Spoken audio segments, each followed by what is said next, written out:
So quick little demo here for the biceps brachii here on the anterior aspect of the brachium.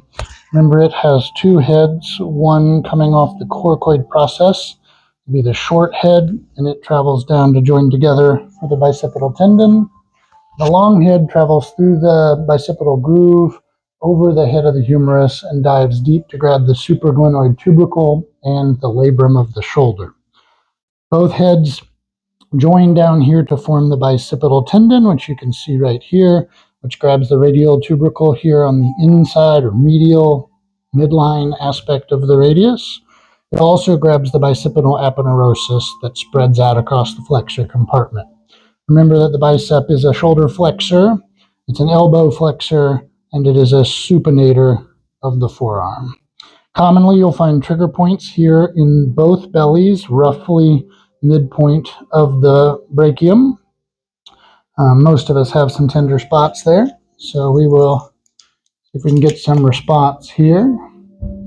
So I'm going to dodge both the basilic and cephalic veins.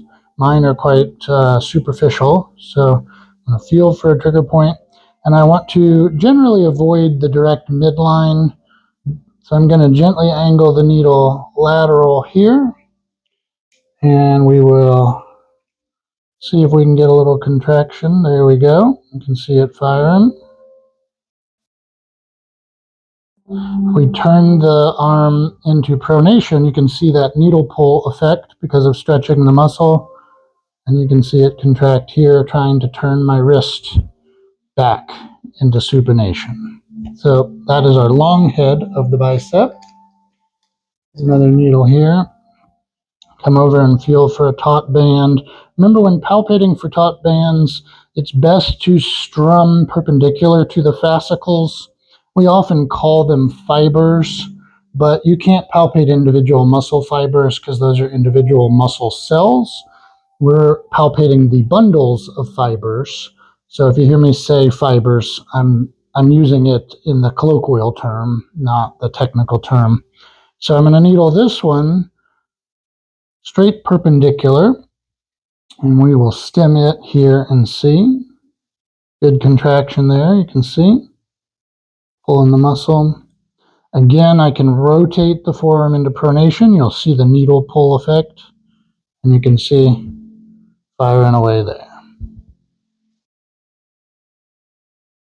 Biceps important not just for bicep tendonitis and bicep muscle strains, but also in flap lesions, those tears of the labrum at the long head's insertion. There's issues with the tendon as it passes through that intertubercular groove, the bicipital groove.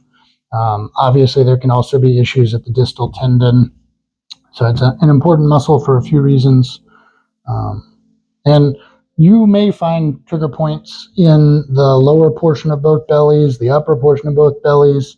Needling the tendons at the shoulder and down here at the elbow, the cubital crease, are also valid and appropriate treatments. But this is just a quick demo of needling the muscle bellies and trigger points here in the bicep.